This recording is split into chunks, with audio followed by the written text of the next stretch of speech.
இந்திய திருநாட்டின் 72வது குடியரசு தின விழாவையொட்டி டெல்லியில் குடியரசுத் தலைவர் ராம்நாத் கோவிந்த் மூவர்ண கொடியேற்றி வைத்து முப்படைகளின் அணிவகுப்பு மரியாதையை ஏற்றார்.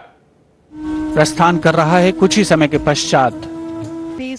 குடியரசு தின விழாவை ஒட்டி டெல்லியில் உள்ள போர் நினைவு சின்னத்தில் நாட்டிற்காக உயிர்நீத்த வீரர்களுக்கு பிரதமர் நரேந்திர மோடி மலர் வளையம் வைத்து மலர் தூவி மரியாதை செலுத்தினார். அப்போது பாதுகாப்புத்துறை அமைச்சர் ராஜ்நாத் சிங் முப்படைகளின் தலைமை தளபதிகள் மரியாதை செலுத்தினர்.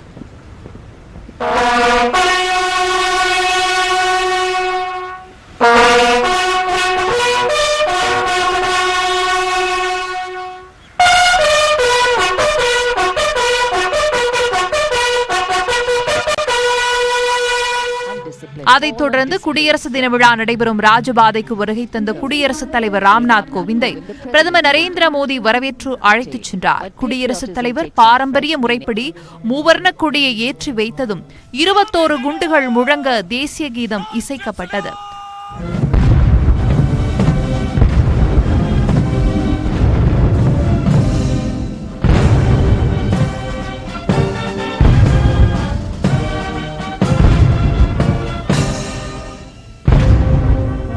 தொடர்ந்து இந்திய ராணுவத்தின் வலிமையை பறைசாற்றும் விதமாக நடைபெற்ற முப்படைகளின் அணிவகுப்பு மரியாதையை குடியரசுத் தலைவர் ஏற்றுக்கொண்டார். மலைப்பாங்கான இடங்களில் வீரர்களை களமிறக்க பயன்படும் 2 டக்கோட்டாஸ் போர் விமானங்கள் ருத்ரா வடிவத்தில் வானத்தில் வட்டமடித்தன.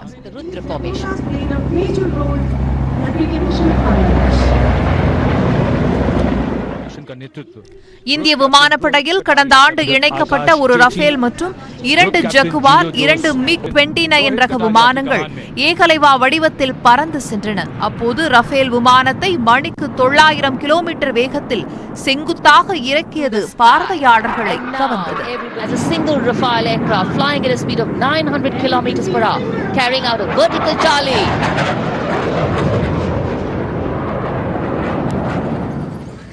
பெண் வீராங்கனை கேப்டன் பிரீத்தி சௌத்ரி ஆகாஷ் ரக ஏவுகணை வாகனத்தில் இருந்தவாறு குடியரசுத் தலைவருக்கு மரியாதை செலுத்தினார். Always hit the bullseye, making this weapon system precise and lethal. T-90 ரக பீஷ்மா வீரங்கிகள், சம்விஜய் மின்னணு தளவாட அமைப்பு, அதிநவீன பினாகா ராக்கெட் அமைப்புகளும், சுவாமியே சரணமையப்பா முழக்கத்துடன் பிரம்மோஸ் ஏவுகணை அமைப்புகளும் அணிவகுத்தன. स्वामी शरणम अय्यप्पा भारत की रक्षा क्षेत्र में एक अनोखी मिसाल. கடற்படை சார்பில் INS விக்ராந்த், பாதுகாப்பு ஆராய்ச்சி மற்றும் வளர்ச்சி அமைப்புகள் சார்பில் INS விக்ரமாதித்யா உள்ளிட்டவைகளும் அணிவகுப்பில் இடம் பிடித்தன. கடற்படையின் இசைக்குழுவினர் ஜெய் பாரதி பாடலுக்கு இசையமைத்தபடி அணிவகுத்தனர்.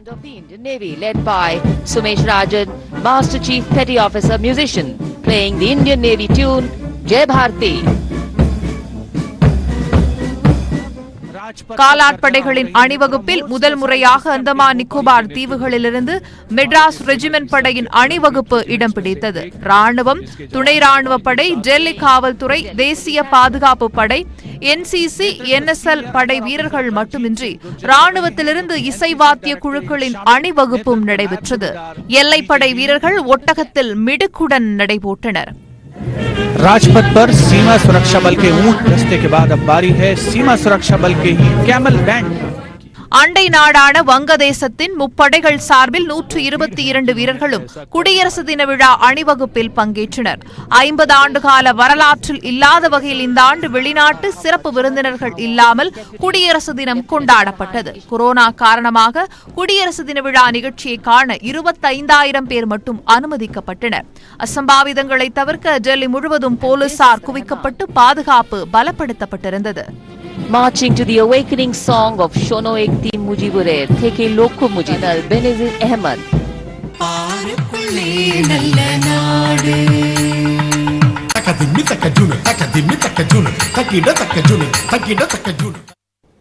டெல்லியில் நடைபெற்ற குடியரசு தின விழாவில் மாமல்லபுரம் கடற்கரை கோயிலுடன் கூடிய தமிழகத்தின் ஊர்தி இடம்பெற்றது.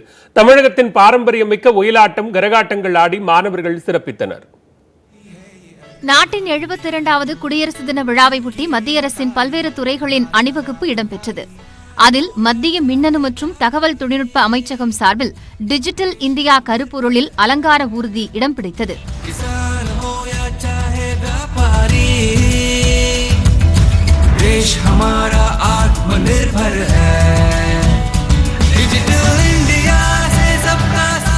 அதன் பிறகு மாநிலங்களின் கலாச்சாரத்தை பறைசாற்றும் விதமாக 17 மாநிலங்கள் மற்றும் யூனியன் பிரதேசங்களின் அலங்கார ஊர்திகள் ராஜபாதையில் ஊர்ந்து சென்றன.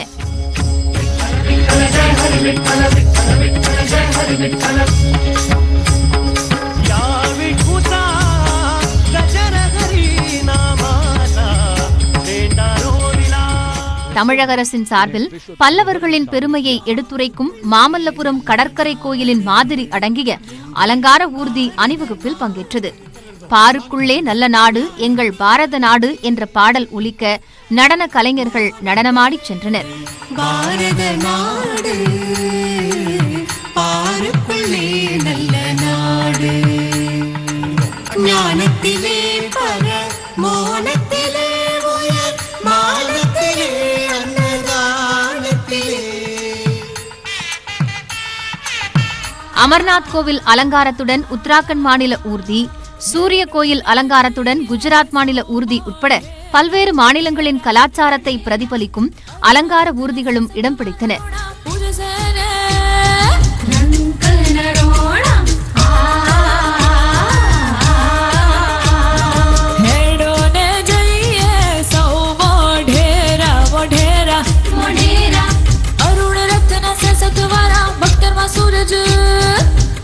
முதல் முறையாக லடாக் யூனியன் பிரதேசத்தின் சார்பில் பிரசித்தி பெற்ற திக்ஸே மடாலய அலங்காரத்துடனான ஊர்தியும் அணிவகுத்தது.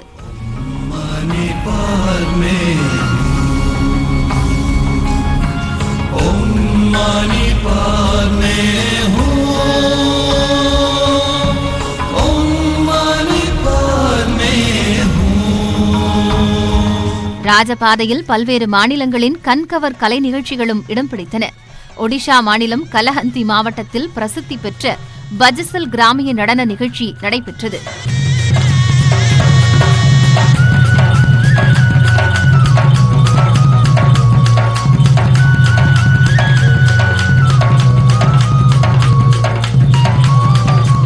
டெல்லியில் உள்ள தமிழ் பள்ளி கூட்டமைப்பின் மாணவர்கள் கரகாட்டம், மயிலாட்டம், கோலாட்டம், காவடி உள்ளிட்ட தமிழகத்தின் பாரம்பரிய நடனங்களை ஆடி சிறப்பித்தனர்.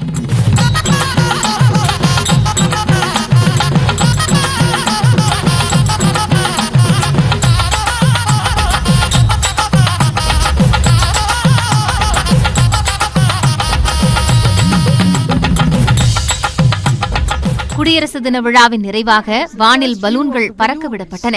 And this is the first view of the balloons in the colors of our flag, painting the skies with hope.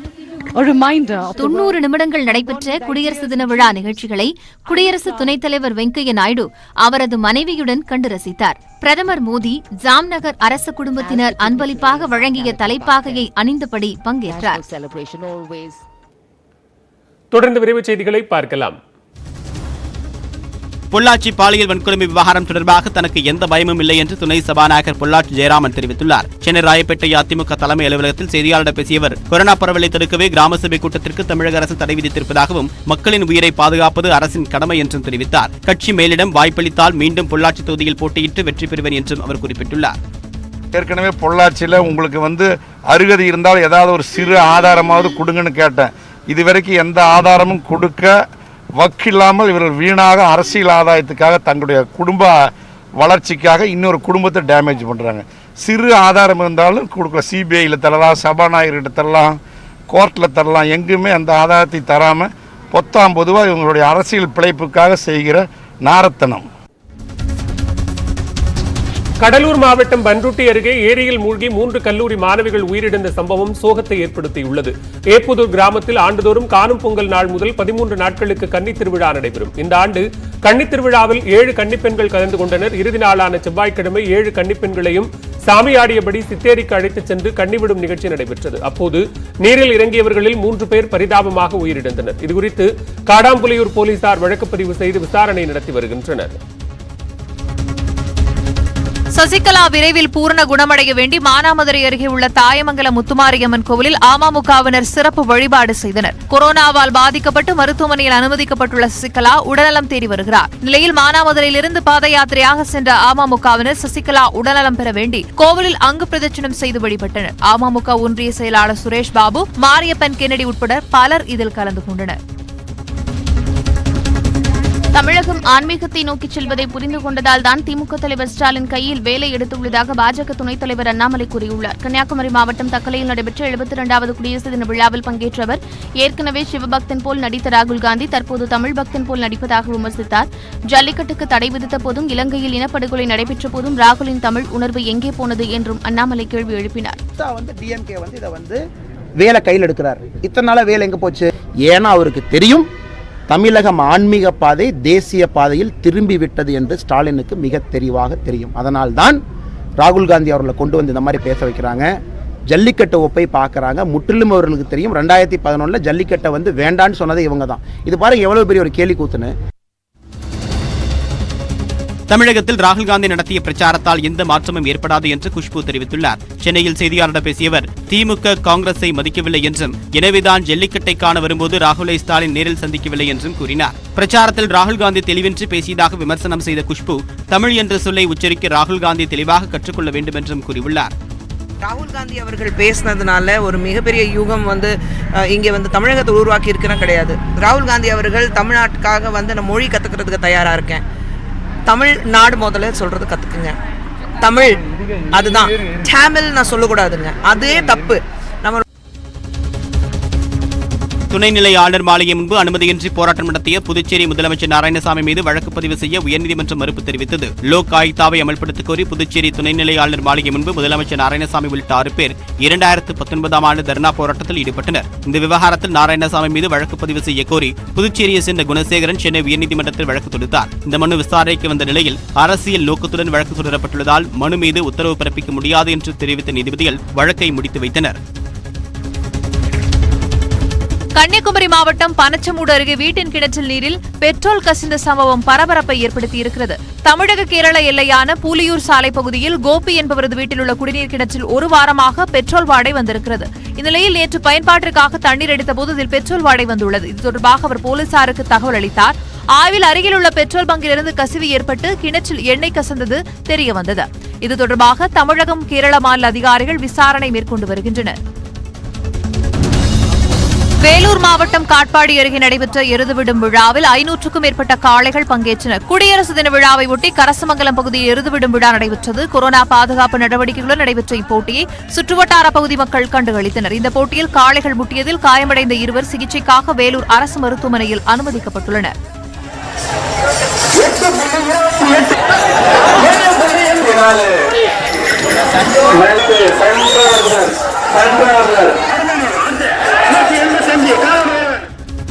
மேலும் பல்வேறு செய்திகளை விரிவாக பார்க்க இருக்கிறோம். குறிப்பாக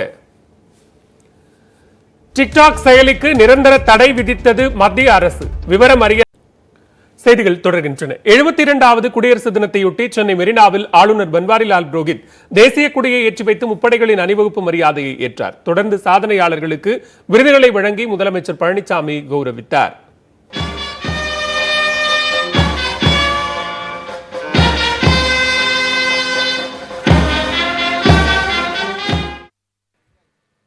கொரோனா பரவல் காரணமாக பல்வேறு கட்டுப்பாடுகளுடன் மெரினாவில் குடியரசு தின விழா நடைபெற்றது. விழாவிற்கு வருகை தந்த ஆளுநர் பன்வாரிலால் புரோஹித்தை முதலமைச்சர் எடப்பாடி பழனிசாமி வரவேற்றார். அதனைத் தொடர்ந்து தேசிய கொடியை ஏற்றி வைத்து ஆளுநர் பன்வாரிலால் மரியாதை செலுத்தினார்.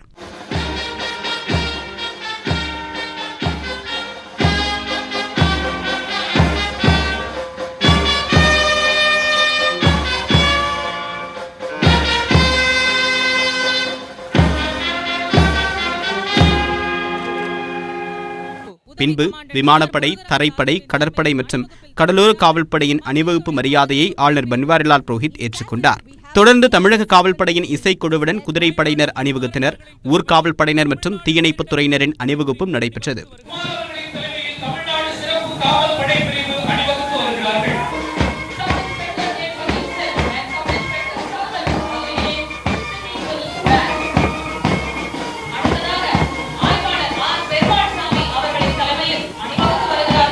அதனைத் தொடர்ந்து சாதனையாளர்களுக்கு முதலமைச்சர் எடப்பாடி பழனிசாமி விருதுகளை வழங்கினார்.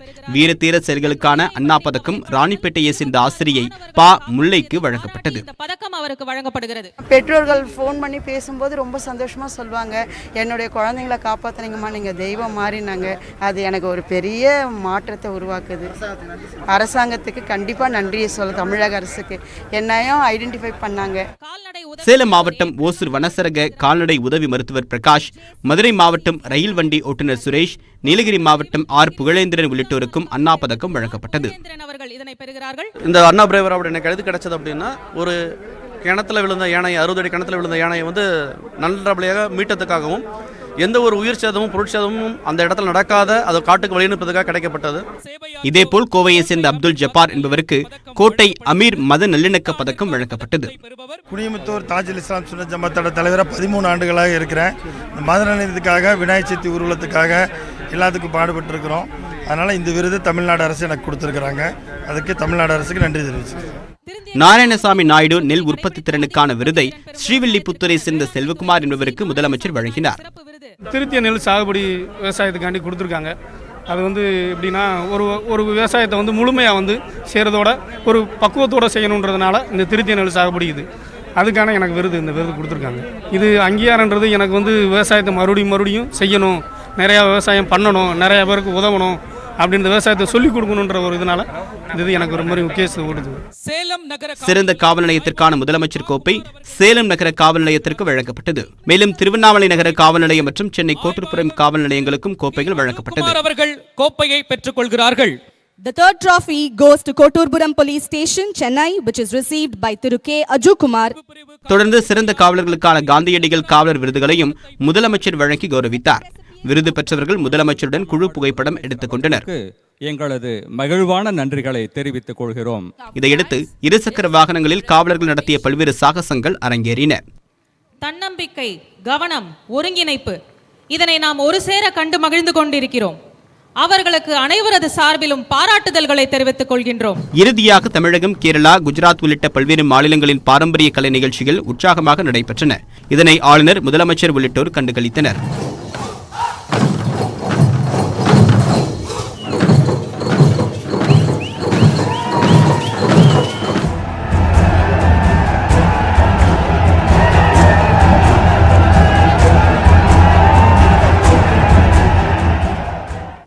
டிராக்டர் பேரணி நடத்த டெல்லிக்குள் நுழைந்த விவசாயிகளுக்கும் போலீசாருக்கும் இடையே மோதல் ஏற்பட்டது. தடையை மீறி செங்கோட்டையில் விவசாயிகள் கொடியை ஏற்றினர்.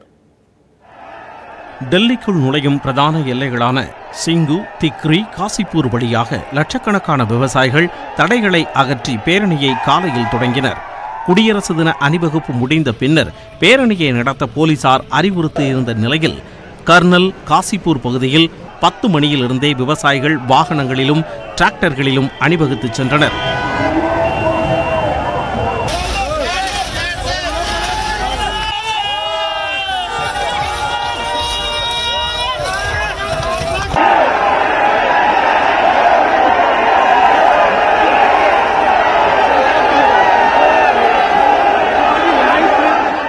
ஒரு கட்டத்தில் கூட்டம் கட்டுக்குள் வராததால் சாலைகளில் கண்டெய்னர் லாரிகளை நிறுத்தியும் தடுப்புகளை அமைத்தும் போலீசார் விவசாயிகளை தடுத்து நிறுத்தினர். அப்போது ஏற்பட்ட வாக்குவாதம் கைகலப்பாக மாறியது. இதனையடுத்து போலீசார் தடியடி நடத்தினர். காசிப்பூர் எல்லையில் கண்ணீர் புகைகுண்டுகளை வீசி விவசாயிகளை தடுத்து நிறுத்த போலீசார் முயன்றனர்.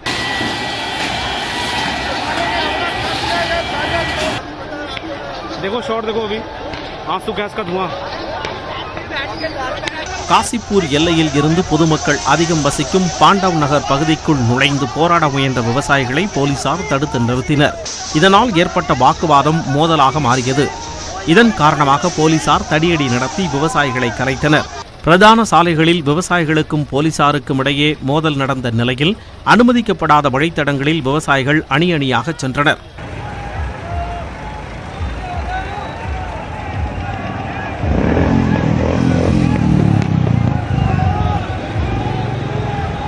டிராக்டர் பேரணியின் போதே நடந்து வந்திருந்த பஞ்சாப், ஹரியானா விவசாயிகளின் கைகளில் போர்வாள்களை கொண்டு போலீசாரை தாக்க முயன்றதால் போலீசார் தற்காப்புக்காக பின்வாங்கிய காட்சிகள் வெளியாகியுள்ளன. பாண்டவ் நகர் பகுதிகளில் 5க்கும் மேற்பட்ட போலீசாரை ஒரே நபர் கையில் வாளுடன் எதிர்கொண்ட வீடியோவும் கவனம் ஈர்த்திருக்கிறது.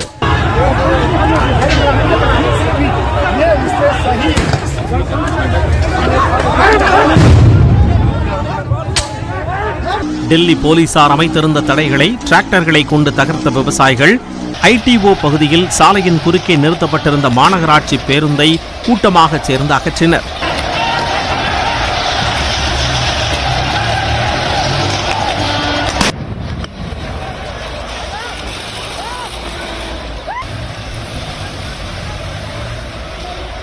ITO அருகே சாலையை பேருந்துகள் கொண்டு மறித்த போலீசாரை போராட்டக்காரர்கள் ஓட ஓட விரட்டியடித்தனர்.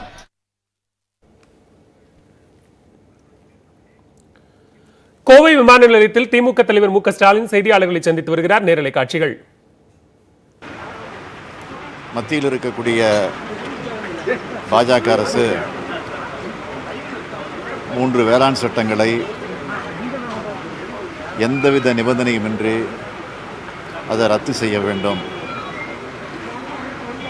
அதேபோல் இந்த வேளாண் சட்டம் நிறைவேறுவதற்கு மாநிலங்களவையில் அதிமுக காரணமாக இருந்தது என்பது நாட்டுக்கு நல்லா தெரியும். அது மட்டும் இல்லாமல் அதை நியாயப்படுத்தி பழனிசாமியும் முதலமைச்சர் பழனிசாமியும் அதிமுகவும் தொடர்ந்து பேசிக்கிட்டு இருக்கிறாங்க. அதையும் கடந்து போராடி கொண்டு இருக்கக்கூடிய விவசாயிகளை கொச்சைப்படுத்தியும் பேசிக்கிட்டு இருக்கிறாங்க. எனவே முதலமைச்சர் மாண்புமிகு பழனிசாமி அவர்கள் தமிழக மக்களிடத்திலும் இந்திய அளவில் இருக்கக்கூடிய விவசாயிகளிடத்திலும் அவர் பகிங்கிற மன்னிப்பு கேட்க வேண்டும் என்பதுதான் என்னுடைய கோரிக்கை.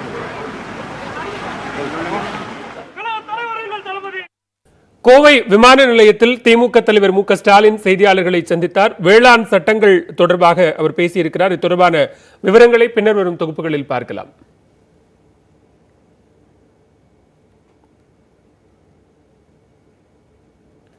மேலும் பல்வேறு செய்திகளை விரிவாக பார்க்கலாம் ஒரு சிறிய இடைவேளைக்கு பிறகு.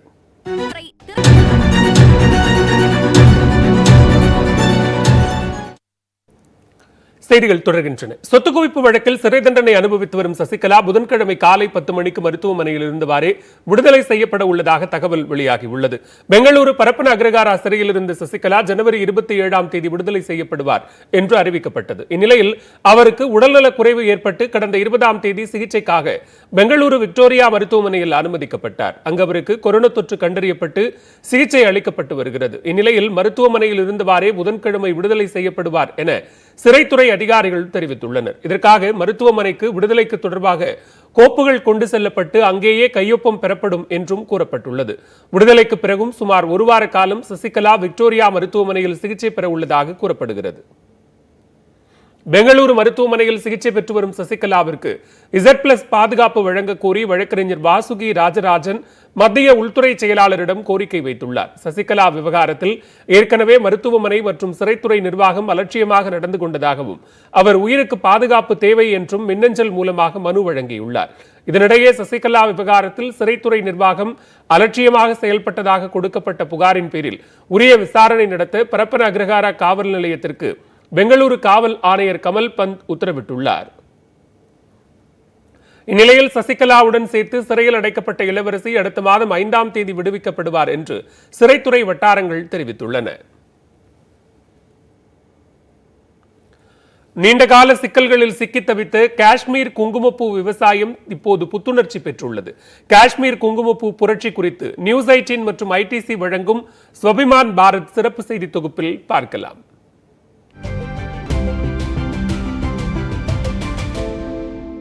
காஷ்மீர் குங்குமப்பூ உலக பிரசித்தி பெற்றது. ஈரான் குங்குமப்பூவை விடவும் அதன் தரம் சிறந்தது என்று கூறப்படுகிறது. ஆனால் காஷ்மீரில் குங்குமப்பூ விவசாயம் செய்யும் விவசாயிகள் நெடுங்காலமாக பல்வேறு சிக்கல்களை எதிர்கொண்டு வருகின்றனர். குங்குமப்பூவை உலர்த்துதல், சோதனை செய்தல், சந்தைப்படுத்துதல் மற்றும் பேக்கிங் செய்தல் உள்ளிட்ட பணிகளுக்கான அடிப்படை வசதிகள் கூட அங்கு இல்லை. இப்போது அனைத்து பிரச்சனைகளுக்கும் முற்றுப்புள்ளி வைக்கும் நோக்கில் உயர் தொழில்நுட்ப பூங்கா தொடங்கப்பட்டுள்ளது. जो भी सैफरान प्रोडक्शन के बाद पोस्ट हार्वेस्ट मैनेजमेंट है वो सारे under one roof under one roof वो मतलब तमाम फैसिलिटीज़ उनको प्रोवाइड की जाएंगी, जैसे उनकी मतलब stigma separation, drawing, quality evaluation और पैकेजिंग.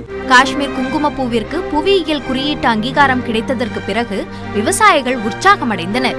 இதன் மூலம் இடைத்தரகர்களின் தொல்லையின்றி விவசாயம் செய்ய முடியும் என நம்புகின்றனர். इसका एक मकसद है कि एक फार्मर को इससे बेनिफिट मिल जाएगा, इसका टैग इधर से या जो मार्केट में जाएगा यहाँ से एक टैग लग जाएगा, जीआई टैग जो मिल गया हमें यहाँ स्टेट को सैफरान के लिए, तो वही टैग लग जाएगा, तो इसको काफ़ी फ़ायदा आएगा एक फार्मर को भी और लेने वाले को भी फ़ायदा. உலகம் முழுவதும் குங்குமப்பூ விற்பனையை திறம்பட செய்வதற்கு ஏதுவாக இந்த ஆண்டு ஆன்லைன் வசதிகளையும் விவசாயிகள் பெற்றுள்ளனர். தற்சார்பின் பாதையில் பயணிப்பதால் குங்குமப்பூவும் அதன் விவசாயிகளும் புத்துயிர் பெற்றிருக்கிறார்கள்.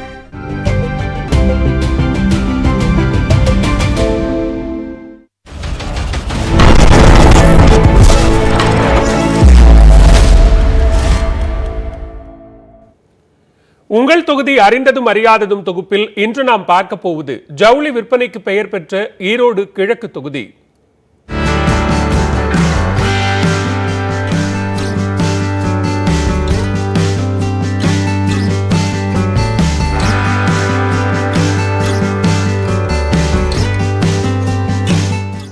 பகுத்தறிவு பகலவன் தந்தை பெரியார் பிறந்த மண் ஈரோடு. ஈரோடு நகர்மன்ற தலைவராக 1917ஆம் ஆண்டு முதல் 1919ஆம் ஆண்டு வரை பெரியார் பதவி வகித்தார். ஈரோடு நகரம் கிழக்கு மேற்கு என 2 சட்டமன்ற தொகுதிகளை கொண்டிருக்கிறது. கிழக்கு தொகுதி பரப்பளவில் மிகவும் சிறியது. இந்த தொகுதிக்குள்தான் பெரியார் வாழ்ந்த வீடு, அவர் பயன்படுத்திய பொருட்களுடன் நினைவில்லமாக நிற்கிறது. நகரத்திற்குள்ளேயே முடிந்துவிடக்கூடிய தொகுதி என்பதால் விவசாயம் இல்லை. அதே நேரம் ஜவுளி தொழிலின் மையமாக திகழ்கிறது. இதன் மூலம் 2 லட்சத்திற்கும் மேற்பட்டவர்கள் நேரடியாகவும் மறைமுகமாகவும் வேலைவாய்ப்பை பெறுகின்றனர். துணிகளுக்கு சாயமிடுதல், ப்ளீச்சிங் செய்தல் உள்ளிட்ட பணிகளுக்காக 500க்கும் மேற்பட்ட சாய ஆலைகள் மற்றும் சலவை ஆலைகள் செயல்படுகின்றன.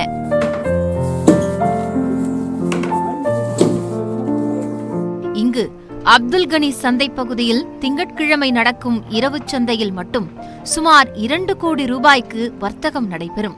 தமிழகம் மட்டுமின்றி கேரளா, கர்நாடகா உள்ளிட்ட மாநிலங்களில் இருந்தும் ஜவுளி வாங்க வியாபாரிகள் வந்து குவிவார்கள். 2008ஆம் ஆண்டு தொகுதி சீரமைப்பின் போது ஈரோடு சட்டமன்ற தொகுதி 2ஆக பிரிக்கப்பட்டு கிழக்கு தொகுதி உருவானது. அதன் பின்னர் நடந்த 2 தேர்தல்களிலும் அதிமுக கூட்டணியே வென்றுள்ளது. 2011இல் அதிமுக கூட்டணியில் இருந்த தேமுதிகவின் வி.சி. சந்திரகுமாரும் 2016இல் அதிமுகவின் தென்னரசும் வாகை சூடினர். 2016 தேர்தலில் அப்போதைய சட்டமன்ற உறுப்பினர் வி.சி. சந்திரகுமார் தேமுதிகவில் இருந்து விலகி திமுகவில் இணைந்து களம் கண்டார். அவரை எதிர்த்து போட்டியிட்ட அதிமுகவின் தென்னரசு 7794 வாக்குகள் வித்தியாசத்தில் வெற்றி பெற்றார். ஈரோடு கிழக்கு தொகுதியில் 2,26,936 வாக்காளர்கள் உள்ளனர். அவர்களில் 1,15,987 பேர் பெண்கள், 1,10,934 பேர் ஆண்கள், 15 பேர் திருநங்கைகள். ஈரோடு கிழக்கு தொகுதியில் செயல்படும் சாய மற்றும் தோல் ஆலைகள், சிறு குறு தொழிற்சாலைகளில் இருந்து நாள்தோறும் 1 லட்சம் லிட்டர் அளவிற்கு வெளியேறும் கழிவுநீர் சுத்திகரிக்கப்படாமல் நேரடியாக காவிரியில் கலப்பது மக்களுக்கு சுகாதார சீர்கேட்டை அளித்து வருகிறது. அதனால் ஒருங்கிணைந்த சுத்திகரிப்பு நிலையம் தேவை என நெடு நாட்களாக மக்கள் கோரிக்கை விடுத்து வந்தாலும் யாரும் இதுவரை நடவடிக்கை எடுக்கவில்லை. போக்குவரத்து நெரிசலும் 10 ஆண்டுகளாக நடைபெற்று வரும் பாதாள சாக்கடை திட்டப் பணிகளும் தீராத பிரச்சனையாக நீடிக்கிறது. இதற்கெல்லாம் இந்த முறையாவது விடிவு கிடைக்கும் என்ற நம்பிக்கையோடு வாக்களிக்க தயாராகிவிட்டனர் மக்கள். ஜவுளி நகரத்தை அதிமுக தக்க வைத்துக் கொள்ளுமா? விடை தெரிந்து கொள்ள சில மாதங்கள் பொறுத்திருப்போம். நியூஸ் 18 தமிழ்நாடு செய்திகளுக்காக ஈரோட்டில் இருந்து பாபு. 105 வயதிலும் விவசாயத்தை கைவிடாத கோவையைச் சேர்ந்த பாப்பம்மாள் பாட்டி உட்பட தமிழகத்தைச் சேர்ந்த 10 நபர்களுக்கு பத்ம விருதுகள் அறிவிக்கப்பட்டுள்ளன. குடியரசு தினத்தை முன்னிட்டு கல்வி, சமூக சேவை, பொது நிர்வாகம், அறிவியல், தொழில்நுட்பம், இலக்கியம், விளையாட்டுத் துறைகளில் சாதனை புரிந்த 119 நபர்களுக்கு பத்ம விருதுகள் அறிவிக்கப்பட்டுள்ளன. அதில் தமிழகத்தைச் சேர்ந்த மறைந்த பிரபல பாடகர் SP பாலசுப்ரமணியத்திற்கு பத்ம விபூஷன் விருது வழங்கப்படுகிறது. சென்னையைச் சேர்ந்த 5 ரூபாய் மருத்துவர் திருவேங்கடம், ஜோஹோ நிறுவன தலைமைச் செயல் அதிகாரி ஸ்ரீதர் வேம்பு, கோவை மாவட்டம் தேக்கம்பட்டியைச் சேர்ந்த 105 வயதான இயற்கை விவசாயி பாப்பம்மாள், தமிழறிஞர் சாலமன் பாப்பையா, தொழில்துறையில் சாதனை புரிந்ததாக கோவை சாந்தி கியர் சுப்பிரமணியத்திற்கு பத்மஸ்ரீ விருது அறிவிக்கப்பட்டுள்ளது. கிராமத்திலேருந்து வந்த பீப்புளெலாம் இருக்காங்களே, அவங்களுக்கு கேன்சர் பேஷண்ட் வந்துடுவாங்க, அவங்களுக்கெல்லாம் வசதி இல்லாமல் வருவாங்க, அவங்களுக்கெல்லாம் அவரே ஃபுட்டு அரேஞ்ச் பண்ணி கொடுப்பாரு. வீட்டில் நாங்களே தான் செஞ்சு கொடுப்போம். கூடை பந்தாட்ட வீராங்கனை அனிதா, கலைத்துறையைச் சேர்ந்த வில்லுப்பாட்டு கலைஞர் சுப்பு ஆறுமுகம், KC சிவசங்கர், கர்நாடக இசைப்பாடகர் பாம்பே ஜெயஸ்ரீக்கும் பத்ம விருது வழங்கப்படுகிறது. அதில் தேக்கம்பட்டியைச் சேர்ந்த பாப்பம்மாள் பாட்டி நெடுங்காலமாக இயற்கை விவசாயம் செய்து வருகிறார். பாரம்பரிய வேளாண் முறையே நஞ்சு இல்லாத உணவை தரும் என விடாப்பிடியாக கூறும் இவர் தள்ளாத வயதிலும் தோட்டத்திற்கு சென்று அயராமல் விவசாய பணிகளை செய்கிறார்.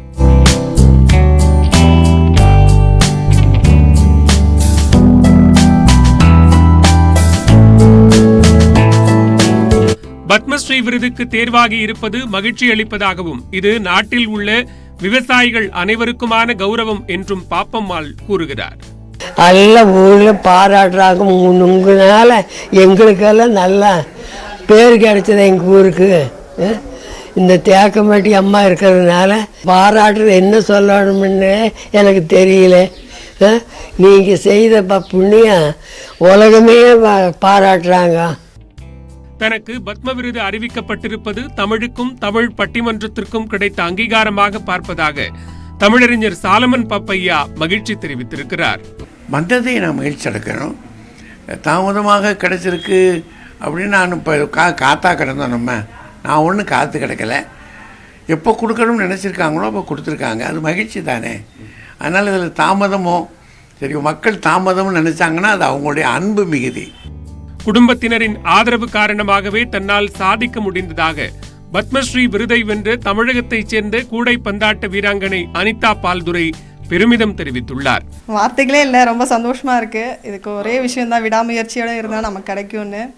ஃபஸ்ட்டு இவ்வளோ தூரம் விடாமுயற்சியோட நான் அப்ளை பண்ணதுக்கு காரணம் என்னோடய ஃபேமிலி தான். ஏன்னா என்னோடய ஃபேமிலியோட சப்போர்ட்னால தான் இவ்வளோ தூரம் என்னால் கீப் ஆன் ட்ரை பண்ண முடிஞ்சது. பிகாஸ் கேர்ளுக்கு ஈஸி கிடையாது.